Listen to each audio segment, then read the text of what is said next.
যত জিকির এবং দোয়া আছে আপনারা দেখবেন যে ঘুরে ফিরে এই চারটি বাক্যের ব্যবহার সবচেয়ে বেশি করতে বলা হয়েছে।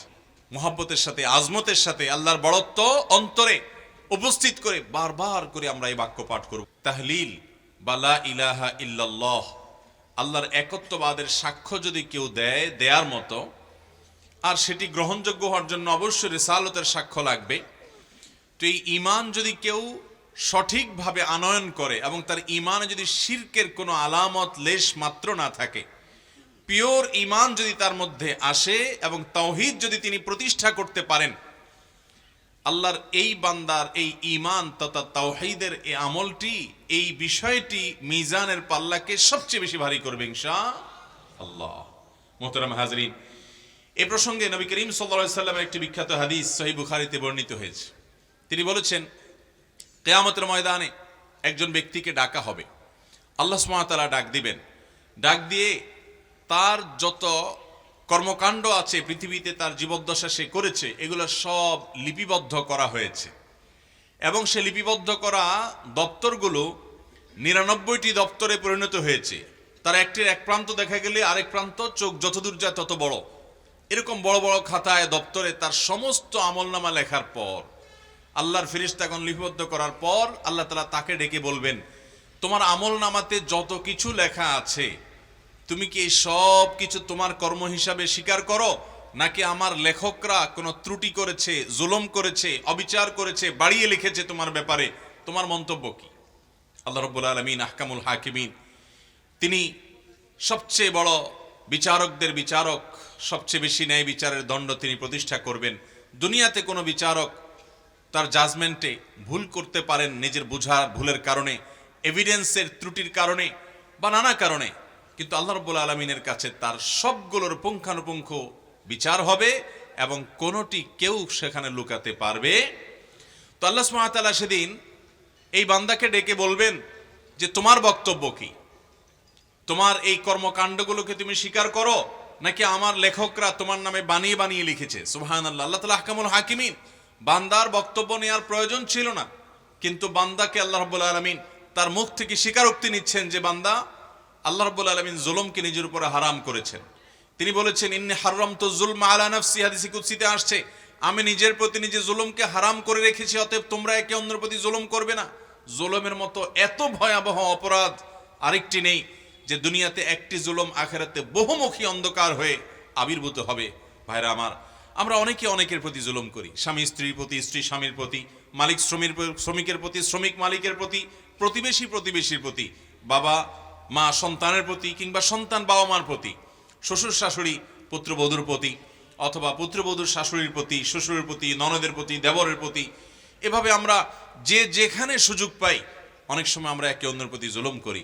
আল্লাহ রাব্বুল আলামিন জুলুমকে এত কঠিনভাবে হারাম করে দিয়েছেন যে তিনি আল্লাহ, তার জন্য হারাম হালাল করার কেউ নেই, কিন্তু তিনি নিজের প্রতি নিজে হারাম করেছেন জুলুম করাকে। সে আল্লাহ রাব্বুল আলামিন সেদিন বলবেন, যাতে জুলুমের ব্যাপারে বান্দার কোনো সন্দেহ না থাকে, বান্দাকে বলবেন তোমার এই কর্মকাণ্ডকে তুমি নিজে স্বীকার করো কিনা। তখন সে লোক বলবে, আল্লাহ আমি স্বীকার করি, আপনার লেখকগণ একটুও বাড়িয়ে লেখেননি, এগুলো সবই আমি করেছি। তখন আল্লাহ তাআলা বলবেন, তোমার কি এ ব্যাপারে নিজের কোনো ওজর আছে কিনা, যে হ্যাঁ তোমার কোনো ত্রুটি ছিল না, আসলে এটা এমনি এমনি হয়েছে, বা তুমি নিজের পক্ষে কোনো দায়মুক্তির ব্যাপারে বক্তব্য দিতে পারো কিনা। তখন বান্দা বলবে, আল্লাহ না, সেরকম কিছুই আসলে বলার নাই, আমি প্রবৃত্তির তাড়নায় তাড়িত হয়ে, কোরআন হাদিসে নিষেধ করা আছে আমি জানি, তারপরেও আমি এই সমস্ত কর্মকাণ্ড করেছি, করে আমার আমলনামাকে ভারী করেছি। তখন এই বান্দা, তখন সে ভাববে যে আমার তো আজ রক্ষা নাই, জাহান্নাম ছাড়া কোনো পথ আমার সামনে খোলা নাই। আল্লাহ রাব্বুল আলামিন তখন বলবেন, তবে একটা আমল তোমার আমার কাছে আছে।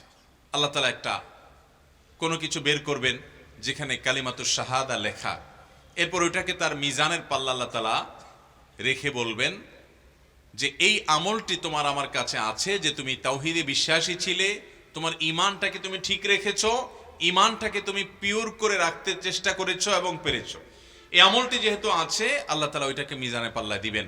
তখন ওই 99টি দপ্তরের যে ওজন হবে, ওই শুধুমাত্র ছোট্ট চিরকুটের যে ওজন, সেটা ওই 99 দপ্তরের চাইতে অনেক ভারী হবে। মুহতারাম হাজরিন, আল্লাহর প্রতি ঈমানটাকে যদি আমরা পিওর করতে পারি, বিশ্বাসটাকে যদি আমরা সেই জায়গায় নিয়ে যেতে পারি, তাহলে অনেক গুনাহ, অনেক অপরাধ থেকে আল্লাহ তাআলা আমাদেরকে মাফ করতে পারেন, সেই আশা আমরা জোরালোভাবে রাখতে পারি। এজন্য ঈমানের ব্যাপারে আমাদের বিশেষ যত্ন নিতে হবে। তাহলে ভাইরা আমার, লা ইলাহা ইল্লাল্লাহ এর বিশ্বাস যেরকম অন্তরে স্থাপন করতে হবে, আমাদের ইলাহ এবং মাবুদ উপাসনার একমাত্র উপযুক্ত কে? আল্লাহ। আমাদের এই কপাল সিজদার পাওয়ার উপযুক্ত একমাত্র কে?